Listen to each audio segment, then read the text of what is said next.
La parole est au groupe Synergie, élus et citoyens. Oui, Monsieur le Président, mes chers collègues, nous entendons effectivement avec beaucoup de bonheur les réticences et en tout cas les remarques qui ont été faites précédemment. Notre groupe a pleinement conscience, et nous l'avons démontré avec constance, de l'importance des enjeux liés à la mobilité dans la métropole de Lyon, c'est peu dire, et dans les territoires limitrophes qu'il ne faut jamais oublier. Nous vous avons à de nombreuses reprises sollicité, interrogé, interpellé, notamment sur la nécessité d'améliorer la fréquence et le maillage territorial des transports en commun, de poursuivre la création de parkings relais et non pas en réduire systématiquement le nombre de places, d'engager vraiment la contractualisation avec la région sur le RER métropolitain. Nous avons jusqu'à présent soutenu le déploiement des voies lyonnaises ainsi que celui du plan piéton, alors même qu'il est difficile de vous entendre dire que nous n'avons rien fait dans les précédents mandats s'agissant de la création de pistes cyclables ou de trottoirs. Ceci étant dit, nous aurions pu être en accord avec la création de cette SPL, Société publique locale, si celle-ci avait pour objectif d'améliorer l'offre en matière de mobilité et de stationnement, d'offrir des alternatives crédibles à la voiture, mais aussi d'aider au changement des habitudes et des usages dans des délais très courts, type gestion de crise. Au contraire, vous n'avez pas l'intelligence des situations du quotidien en braquant inutilement les usagers avec une terminologie péjorative et culpabilisante visant à faire changer à marche forcée les comportements, je cite, polluants, bruyants, consommateurs d'espace, accidentogènes, liés à l'utilisation de la voiture individuelle. Quelle erreur de communication par rapport aux habitants. Oui, nous devons encourager les comportements vertueux, emmener nos concitoyennes et concitoyens vers d'autres manières de se déplacer. Nous pouvons et nous devons même limiter les déplacements en incitant, par exemple, au télétravail. Nous le savons, les études et constats le prouvent, le développement du télétravail en diminuant l'usage des voitures aux heures de pointe diminue non seulement les embouteillages et les pertes de temps, mais aussi des investissements lourds de partage ou d'entretien de voirie, par exemple. Une action et une incitation forte sur des mesures organisationnelles, comme des modifications d'horaires, peuvent éviter bien des investissements lourds. Mais la dure réalité d'aujourd'hui n'est pas celle-ci.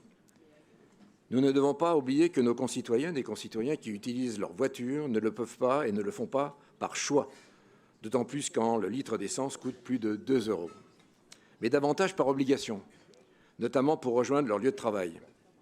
Vous ne pouvez pas omettre cet impératif social et sociétal et culpabiliser les automobilistes solistes comme vous le faites régulièrement par l'usage de vos sémantiques obsessionnelles.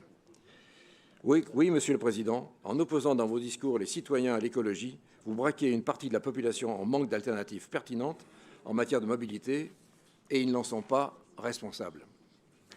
Alors nous étions assez satisfaits de pouvoir vous dire, finalement, en apprenant dans la délibération que les acteurs publics de cette SPL, que ça pouvait être un bon projet. Et donc, la métropole de Lyon devrait mettre en œuvre une politique ambitieuse, nous entendons aussi énergique, de mobilité. La formulation laisse entendre que pour l'instant, ce n'est pas encore le cas, ce qui correspond à notre conviction. Désenchantement et dommage. Oui, vous ne faites pas assez. Vous n'osez pas assez en remboursant la dette plutôt que d'engager des investissements pour le moyen terme dans des transports publics alternatifs comme le tram, train, métro. Votre bilan au-delà des voies lyonnaises risque d'être bien décevant à la fin du mandat. Monsieur le Président, vous proposez, une nouvelle fois, nous sommes déçus. Vous créez une société publique lyonnaise des mobilités au sein desquelles se trouvent 3 entités publiques qu'Europe Écologie Les Verts dirige et dont les représentants font partie de notre Assemblée métropolitaine. Nous trouvons parmi nous dans ce Conseil de la métropole de Lyon l'adjoint à la mobilité et le maire de la ville de Lyon, le président du Citral Mobilité ainsi que le vice-président au déplacement, ce qui était également membre du conseil d'administration de l'AOMTL. La création d'une instance externe pour faciliter le dialogue entre vous nous rend très heureux pour vous quant à la qualité de vos relations. Elle nous inquiète aussi quant à votre capacité à rassembler et mobiliser l'ensemble des acteurs de notre collectivité dans une entité coordinatrice au niveau de la métropole, ce qu'elle doit être. Mais qu'attendez-vous de l'externalisation? Parce que c'est une externalisation du principal sujet de notre métropole.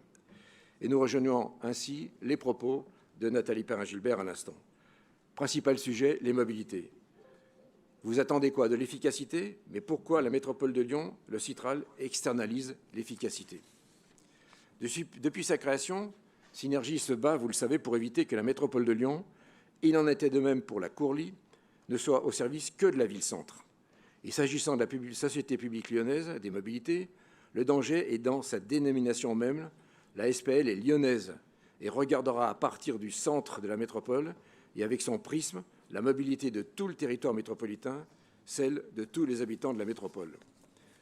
Vous auriez pu et vous auriez dû construire, si tant est que l'on avance dans ce sujet, une société publique métropolitaine des mobilités. Vous aviez devant vous l'opportunité, la chance de créer une entité rassemblant plusieurs territoires et plusieurs sensibilités politiques dans le respect de la pluralité de notre Assemblée. Pourquoi, dès la création, vous n'avez pas inclus Villeurbanne, Vénissieux, Vaux-en-Velin, Caluire et au moins les communes qui ont sur leur territoire des gares, notamment des gares TER? Et même si vous le dites, et si ça a été rappelé, que dans l'avenir ce sera mieux, franchement, vous nous inquiétez. Ou alors, nous allons nous résigner en nous disant, une nouvelle fois, il y aura des promesses qui ne seront pas tenues. Et c'est un grand classique que de dire circuler, il n'y a rien à voir et on verra plus tard.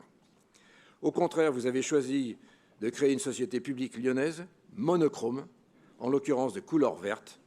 Vous nous proposez finalement une SPE, une société publique de l'entre-soi, au sein de laquelle vous pourrez vous retrouver entre vous pour porter ensemble l'ambition en matière de mobilité que vous peinez à déployer jusqu'ici.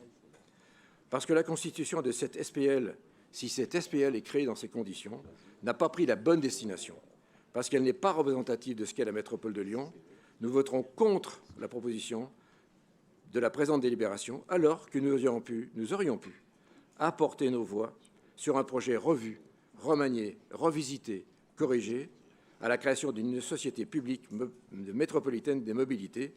Monsieur le Président, vous avez loupé le coche et pourtant il était gros et il était visible. Merci. Je vous remercie.